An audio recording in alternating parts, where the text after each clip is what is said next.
Ananse in the Land of Idiots by Asare. The play begins by ushering readers into an auditorium where the stage is set for action to begin. The first to appear on stage is a man who makes a speech that can be taken as a prologue. He addresses the audience, stating the purpose of being in the auditorium. And that purpose is to watch Ananse in the Land of Idiots. After that, he goes ahead to introduce himself and the role he is to play. He accuses the audience of having short memories by failing to recognize him as Ananse, Kweku Ananse, who linked with mystery and supernatural powers. He adds that he is a mysterious legendary and historical figure who is linked with the human society. Ananse then thrills his audience with lots of attributes. After cataloging his appellation, he condemns the world for its gross pretensions and ingratitude, since the world recognizes only his bad aspects. However, a woman in the crowd interrupts Ananse to know about his cunning and deceitful ways. In response, Ananse points out that people have unfairly judged him. He sees nothing wrong with using his wisdom to overcome challenges of life. He then pays a glowing tribute to Efua Sunderland for her positive recognition that she has awarded him by instituting Agrosem through her play The Marriage of Anansiwa. Ananse admits that he has lost credibility among the people and hints his readers about his decision to travel to the Land of Idiots. Dimnim Lira, the Land of Idiots, where he hopes to make a living. As he travels, his luggages consist of a bundle of 3 gauges, one containing honey, the second one a hard-sticking tree gum, and the third one perforated at the bottom. He invites his audience to join him to the Land of Idiots to observe things with their own eyes and not with their itchy bodies and okro mouths.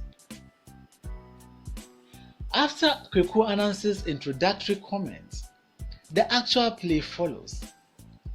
The setting is in the outskirts of Dimnim Lira.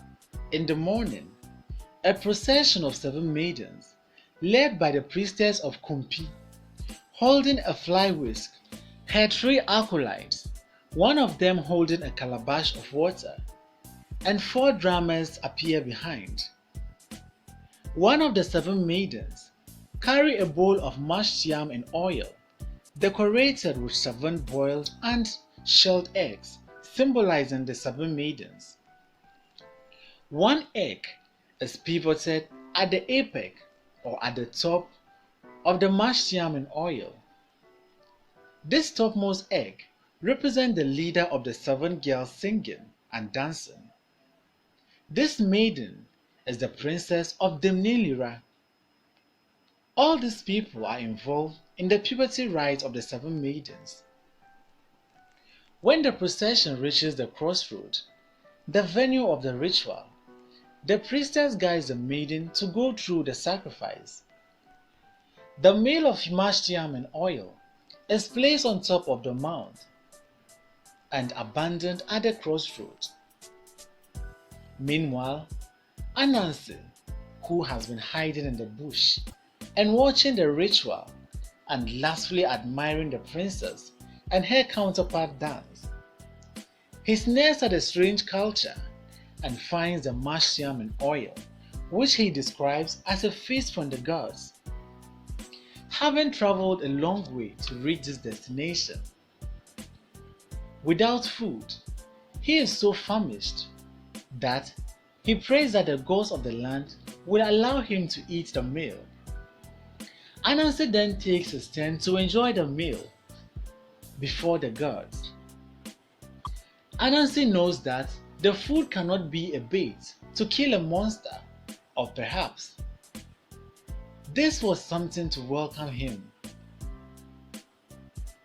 As Anansi enjoys the meal, Akpala, one of King Dozie's royal guards, chances on him and apprehends him. He threatens to kill Anansi with his bow and arrow if he does not give his identity. Anansi introduced himself as a hungry traveler and pleads in vain for Akpala to spare his life. Akpala makes him to carry the bowl of mashed yam and oil as they head for the palace. At the palace, the Abbey of Denimra, King Dozie, is informed of Anansi's sacrilegious crime of eating food meant to appease evil spirits and evil destiny, thereby rendering the ritual of the 7 maidens, including his own daughter, Zoziza, ineffective. The king praises Akpala for his efforts and promises to honor him during the next festival of valor. Anansi's crime seems strange to both the king and the old man, making them to wonder whether Anansi is a human being, a deity, or a ghost. Anansi is quick to say he is a human being. He chants all his appellations. The old one among them claims to have some knowledge of Anansi, who has once visited the land in the past, but cannot tell whether it is that same Anansi who is in front of them right now. The king has invited the priestess to handle Anansi's sacrilegious crime. The priestess of Kumpi comes and declares that Anansi has ruined the sacrifice and that he must die. Anansi pleads for mercy, but his plea is refused because the priestess's directive cannot be changed. The king then orders his guard to hand him over to the executioners for them to kill him and spill his blood over the sacrifice. He also directs that Anansi should be made to eat all the meal before he is killed. Before leaving the palace, Anansi makes his last request to be allowed to weave the most beautiful kente ever for the king and his household. As Odumakume's head weaver, when Anansi makes such seductive suggestions, King Dozie gets attracted but is still doubtful about Anansi's genuineness. When Anansi displays pieces of kente that he has woven, King Dozie decides to give Anansi a chance to weave within 3 days clothing for his daughter, Zoziza, and her groom, Putajiri, to buy his freedom. The clothing should have no match in splendor, so they can wear it for their marriage ceremony. If Anansi fails to meet the time and specification, the priestess's order to kill him will work. If he succeeds, he will be freed but banished from the land. To fulfill the condition, Anansi puts 3 requests in front of the king. 1. That he should be given an isolated spot somewhere in the forest to undertake his task. 2. The priestess and her peers should come and dance and sing while he weaves. 3. A certified idiot must be made a messenger to run errands between his secret workplace and the palace. The king grants all 3 requests, even though they think Anansi does not deserve such courtesies. Anansi explains that the second request is part of his creative formula. To ensure that he does not run away, the king directs Akpala to watch over him. Before Ananse is taken to the forest, the king and the old one is attracted by the three handbands in Ananse's possession. Ananse presents them as a king to the three: King Doze, the old man, and the priestess of Kumpi. The priestess rejects hers in protest against King Doze and the old man, allowing Ananse to bribe them with gifts. The third piece of handband is then presented to the queen, who happily accepts it. The king asks the maidens to prepare food for Ananse before he goes to the forest to weave. Ananse rejoins the audience to admit that he has narrowly escaped death. He is motivated to do the task because he has found life in Dimnim Lira delights him. He pleads with the audience not to let his family know about his narrow escape.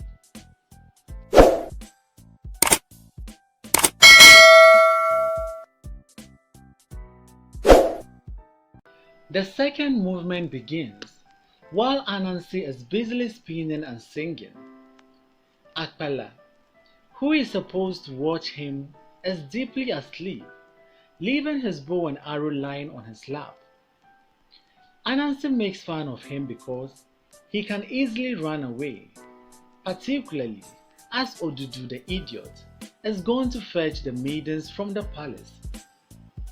But Ananse thinks he is enjoying life in Dimnim Lira, so he will not risk escaping from the land. He then reveals his intention to earn a title like the personal advisor to the king, to guarantee his stay and later settle by marrying 2 or 3 maidens. Ananse wakes Akpala from his sleep. Akpala admits having slept due to watching overnight the previous day. He is amazed at Ananse's weaving and wonders whether it was done by mortal hands. As the two men dialogue, the singing of the maidens is heard in the distance. Ananse becomes more inspired. The maidens, led by Princess Uziza, arrive singing Ananse some praises. The maidens, led by the princess as usual. He invites Uziza to his craft shop to see the colorful kente he has woven. Uziza is pleased with Ananse's handiwork, and Ananse assures that there is better quality if the princess will inspire him with her dance. Ananse, Akpala, and Odudu are full of admiration for the princess. Ananse expresses satisfaction with the dance, but tells the princess that she needs to pose in a favorable position for him to note them well and take measurement to help him sew a fitting dress for her. Ananse then tells the princess to dismiss the dancers. She asks them to go to the nearby river to enjoy themselves till Ananse is done. Before Ananse carries out his plans, he instructs Odudu, the idiot, to use the gorge with holes at the bottom to go and fetch water from the river. Ananse uses his palm and fingers to measure the length of the dress, after which he measures the hips, tickling the princess. Zoziza takes Ananse's instructions. This makes Ananse succeed in arousing her sexually, while he repeatedly takes the measurement, touching the princess's sensitive parts.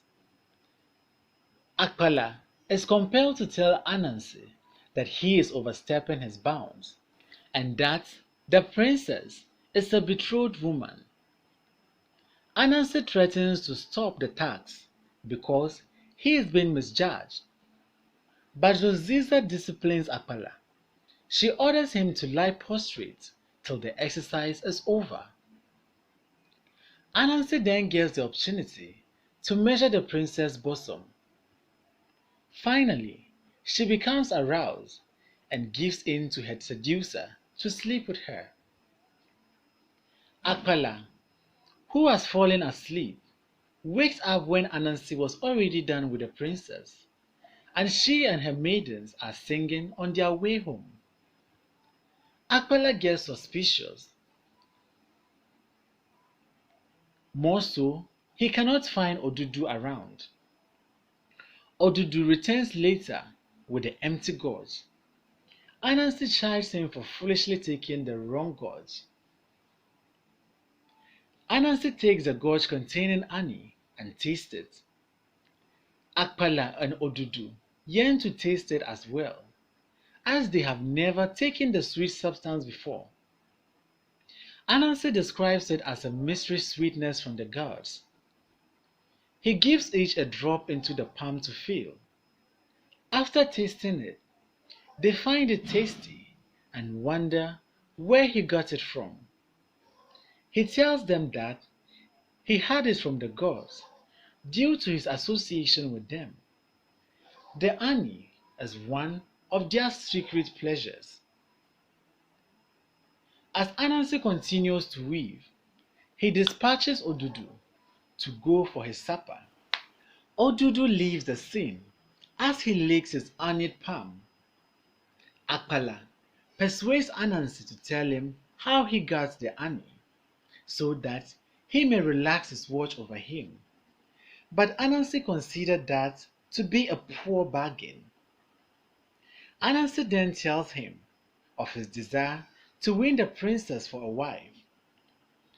Akpala is amazed at Anansi's wish because the princess is already betrothed to a ferocious Potagiri and urges Akpala to help him so that in return he too will give him the secret to the honey.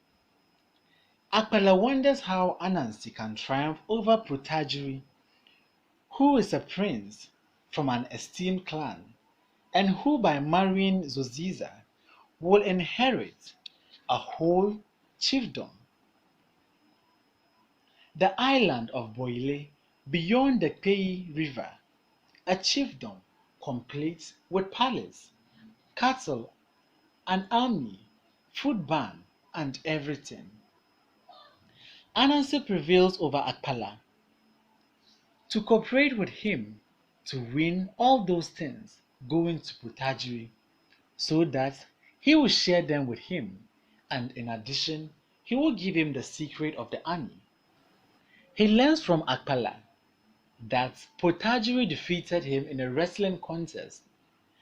Anansi also learns that Zoziza does not know Potagiri personally.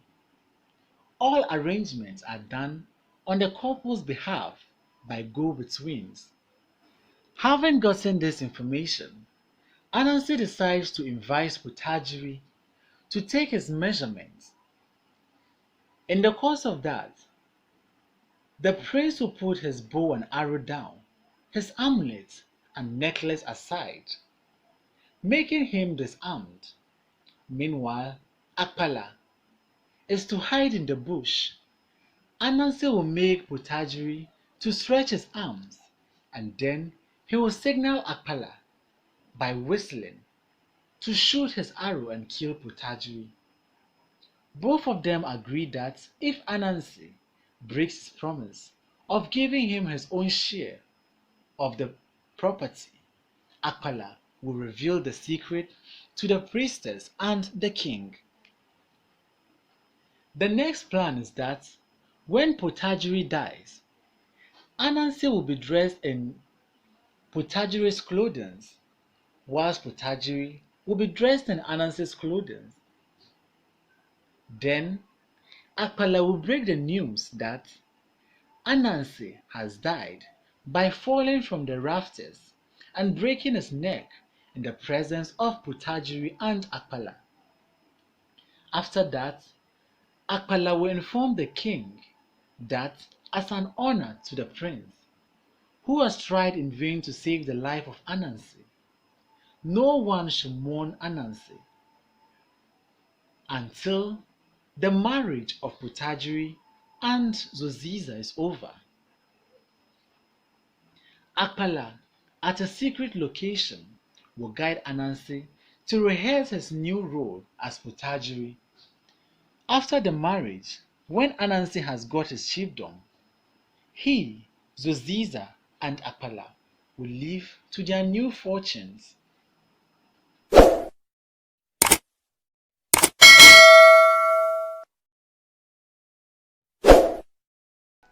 In the third movement, Putajiri arrives upon the king's invitation to him for Anansi to take his measurement. On his arrival, Akpala briefs him on the princess and the other maidens' graceful dance to inspire Anansi to weave a colorful kente. Putajiri becomes jealous that Akpala had watched the princess dance. He explained that he could not turn his eyes away from the princess as he is the god. He adds that it is part of the arrangement for Anansi to weave clothing for the impending marriage. Anansi later comes to welcome Putajiri, who boastfully chanted his appellations. He tells Anansi the purpose of his coming and asks him to take the measurement without delay. Anansi informs him that the princess was done with her measurement and it's now time for him to take his so that he can design a smock for him. Putajiri blames Anansi for making Akpala to see the princess dance when he, her betrothed, has not had the opportunity to do so.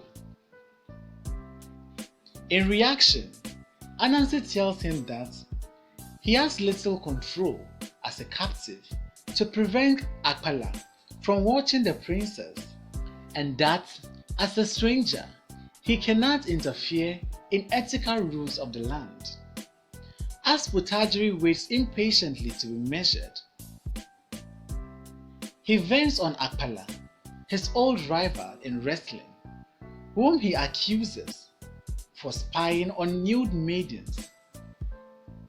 Anansi appeals to Putajiri to pose as he has planned with Akpala. Putajiri is bent on punishing Akpala later for his ignorance. Anansi tells Akpala that, in his tribe, remorseful subjects keep away from their offended superiors.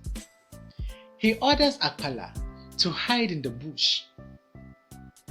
It is from this hideout that he will shoot an arrow and kill Putajiri. Putajiri insists that Anansi should weave an elegant color as he has a very good sense for artistic judgment. Putajiri poses for the measurement to be taken, but Anansi begs Putajiri to allow him to go for a charcoal to record the measurement. At that moment, Anansi moves away and whistles to signal Akpala to shoot an arrow. Akpala shoots Putajiri and Putajiri falls dead. Anansi examines him and realizes that he was dead. He then stops Akpala from shooting another arrow as he comes out from his hideout. Akpala feels he has gotten vengeance for killing Putajiri. Anansi removes Putajiri's clothing, with which he will disguise himself as Putajiri. He then directs Akpala to call Odudu to help him bury Putajiri and then report to the king that Anansi was dead instead. Both Anansi and Akpala are to meet at midnight under the silk cotton tree for Akpala to guide Anansi to rehearse the late Putajiri's role. Akpala is however afraid that Anansi will run away, but Anansi assures him that he is poised to enjoy the benefits of his plot. Anansi makes his way to the bush to Akpala to call Odudu to help him carry the body of Prince Putajiri. Akpala tells Odudu the cause of Ananse's sudden death.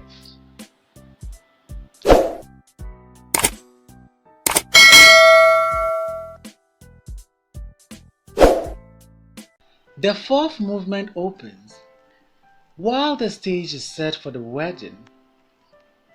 Akpala is busy directing Ananse to appear like Putajiri. Putajiri was gap-toothed, had a facial mark and a lame leg, which Ananse should be able to observe. After some time, he was able to project himself as Putajiri, almost perfect in saying Putajiri's appellations.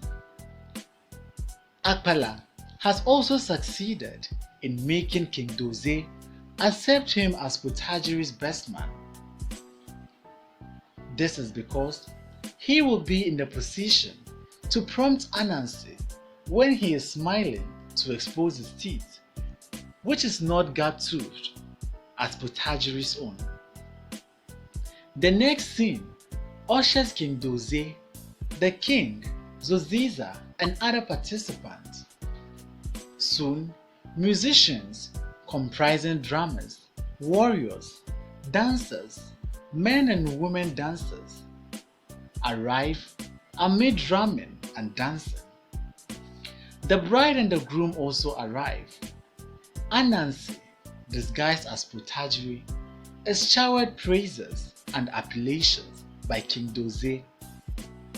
The king prays for the gods to bless their marriage and strengthen the friendly ties between Putajiri and Zoziza's clan, and announces the couple's area of jurisdiction. In response, Ananse, who is disguised as Putajiri, showers his own praises and expresses his appreciation to the king. He reveals that Ananse's death was timely. He promises to uphold the trust reposed on him by King Doze. He adds that Ananse requested for his death not to impact on the marriage festivities. Ananse, who is disguised as Putajiri, wants to honor Ananse by naming his first son after his name, the master craftsman. King Doze supports Ananse's request. The king adds that Ananse's death is good because his survival has prevented the priestess from eating, as she knows the direful consequences of Ananse being alive in Dimnim Lira. Doze forbids any memory or legacy of Ananse in the land. Soon, the wedding is over and Ananse and his wife have to travel to Boile Island with all their possessions in 3 boats. Before leaving the stage, Ananse addresses the audience, boasting of what he has been able to achieve. He announces his departure. Soon, he will be going to Boile, where he cannot be reached. He will establish a strong army to resist any external aggression. As Ananse speaks, Zoziza enters. She observes that Ananse, who is disguised as Putajiri, his voice resembled that of Ananse, the deft craftsman. In response, Ananse admits by saying he is possessed by the late Ananse's evil spirit, which is making him to talk like him. He tells his new wife that Ananse has given him a gorge which contains a medicine to cure him from such voice. He then asks Zoziza to fetch the gifts for him to destroy such an evil spirit. As Zoziza goes for the gorge, Akpala arrives to ask for his own share of the possessions because he is to receive his award immediately after the marriage. Ananse wonders how impatient Akpala is. He tells him to wait for the army as he has promised him. Ananse wittingly sealed Akpala's mouth with the gum contained in one of the gourds by pouring it into his mouth. He claims it is an incantation that the substance is the secret of Ani. At this time, everything is set for Ananse and his wife to depart. He shares parting exchanges with King Dozie. Ananse insists on leaving when the king wants him to wait for the tappers to bring wine in the evening for prayers to the gods for safe journey. Suddenly, Akpala is seen struggling forward and making gestures and pointing at Ananse because his mouth is sealed. When the king asks what is wrong with him, Ananse, who is disguised as Putajiri, quickly claims to know the cause of Akpala's dumbness. According to him, Akpala may have taken something from one of the gorges of Ananse, and that he has forbidden anyone from drinking it on Friday. Ananse, disguised as Putajiri, has earlier asked for those evil gorges to be buried. Akpala may have drunk from them on Friday. The people then realized that it was a Friday. Therefore, his prediction was right. Ananse then warns that the people should stay away from Akpala to avoid such infliction upon themselves. The king orders for Akpala to be executed, as his leaving poses a threat to everyone in the village. Ananse pleads with the king to speed up Akpala's execution to save people from dumbness and madness. The king at this time advises Ananse to leave to Boile before it's too late. Meanwhile, the priestess has refused to eat ever since the king, his elder, and the queen flouted her directive for Ananse not to be killed and compromise the fate of Demyim Lira for gifts and promises from Ananse. King Dozie is worried about her conduct, reminding her that Ananse, as well as Akpala, have finally been killed. He appeals to her to cheer up. However, the priestess does not. As the king speaks, Odudu arrives to ask for Ananse's whereabouts. King Dozie charges him for fooling, even when he has to be serious. He threatens to order his guards to flog Odudu. Odudu tells the king that Ananse is still alive and that he is married to the princess Zuziza and has left with her. He narrates how Akpala shot Putajiri, Ananse wearing the princess amulet given him to the dead prince, and how he and Akpala buried the prince. King Dozie orders Mbasila to lead the royal warriors to follow Odudu to where, according to Odudu, Putajiri has been buried. He warns that Odudu will be beheaded if his allegations turns out to be false. The team will exhume Ananse's body to ascertain the truth. They are to bring the corpse home. Mbasila knows Putajiri very well. Both of them, like Akpala, belong to the same initiation camp. The king wonders how anyone could have mistaken Ananse for Putajiri, whose father, Putagua, he knew was a friend. The priestess, who has been silent since her guidance were flouted, spoke some riddles which no one understood. King Dozier does not understand the priestess, and when he prompts her, she repeats the same words. He later recalls the priestess's word to be the song that Ananse taught Zuziza and her maidens, so he begins to suspect that the priestess has been struck by Ananse's maddening charm. But the priestess leaves the palace in pity. Shortly after her departure,